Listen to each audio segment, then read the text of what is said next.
হযরত উসমান রাদিয়াল্লাহু আনহু যখন কোনো কবরের পাশে দাঁড়াতেন তখন এমনভাবে কাঁদতেন যে তার দাড়ি মোবারক ভিজে যেত।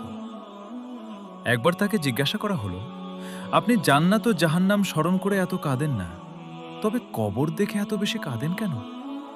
তিনি বললেন, রাসূলুল্লাহ সাল্লাল্লাহু আলাইহি সাল্লাম বলেছেন, কবর হচ্ছে আখিরাতের প্রথম ঘাঁটি। এখানে যদি কেউ রক্ষা পেয়ে যায় তাহলে পরবর্তী সব ঘাঁটি তার জন্য সহজ হয়ে যাবে, আর এখানে যদি কেউ রক্ষা না পায় তাহলে পরবর্তী সব ঘাঁটি তার জন্য খুব কঠিন হবে।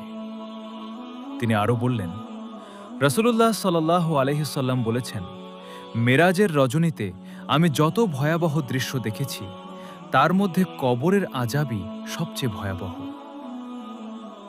হে আল্লাহ, আমাদের সবাইকে কবরের কঠিন আযাব থেকে মুক্তি দান করুন। আমিন। আমিন বলতে ভুলবেন না।